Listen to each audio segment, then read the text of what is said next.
Bonjour sama gars dana ak jàmm seen Diarra Pro di leen bëgg di leen lu bari ba am ngeen toog bu baax tey dañu leen fas indil nouveau message WhatsApp bi bees yi pour na nga def ba changer sa couleur de discussion WhatsApp couleur bu la neex couleur yu rafet pour tey mënuñ la fas indil avant loolu nag képp ko xam ne abonné ko na nga abonné activer la cloche de notification like la vidéo maximum de partage n'oubliez pas d'abonner képp ko xam ne abonné bi yomb na da ngay bës bro abonné bi ngay gis suuf vidéo bi mu ngay bës nga aimé vidéo bi partagé ko ngir mën ñoo doole nga activé cloche bi nga xam ne vidéo bi ñu dugal ngeen bokk njëkk a jot après let's go moo woon leen après da ngay ñëw nii ci sa WhatsApp nii après nga ñëw ci trois petits points nga ñëw ci trois petits points après nga ñëw paramètre après boo ñëwee paramètre nga ñëw fii nii fi ñu bind discussion après boo fi ñëwee nga ñëw ci fi ñu bind thème de discussion par défaut ci deuxième bi après nga cliqué boo cliqué nga baax ñu après ñun dañ ko indi ci bim par défaut bi lañ indi gis nga xam nga par défaut la nekk après couleur yi yëpp da nga xool couleur bu la ci neex nga def ko ci couleur yi ba ko après bii nag par défaut la nekk man damay tànn bii xaama tànn bii bi yi ci suuf troisième bi laa jël après xaama jël ko bu ko jëlee après couleur bi leen bu la neexee affaire bii nii lii ma defal mel xaaral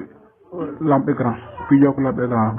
fii bu la neex nga yokk couleur bi ba mu leer ba neex nga wàññi ko après nga wàññi bu la neexee bu la neexee couleur de texte bii nii texte yi ak couleur de vocal yi bu neex nga changé ko nga ñëw fii ñu mooy rouge bi après nga bës bii bu neex nga indi ko nga xool fa la neex nga indi ko fi yaa xool man nag ba ma def ko ci bulu bi après ma bës nga di bës bouton validé mooy bouton bi ci kaw ne bu vert bi après boo ñëwee après boo ñëwaatee après nga boo koy validé après nga ñëw nga bës bouton validation bi ci kaw nii après nga bës appliqué bindal la cette action remplacer votre thème de discussion par défaut. Vous pouvez voir thème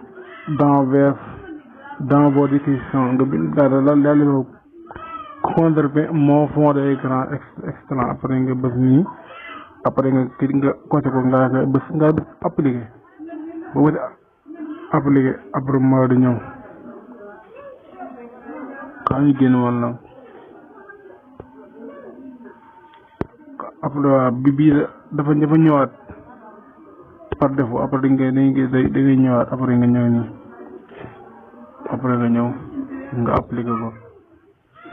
appliqué naa ko dugg na après nga génne boo génnee nga xool ko après nga xool après ñu dugg ci benn discussion am dugg ci discussion WhatsApp bi après nga xool gis nga ko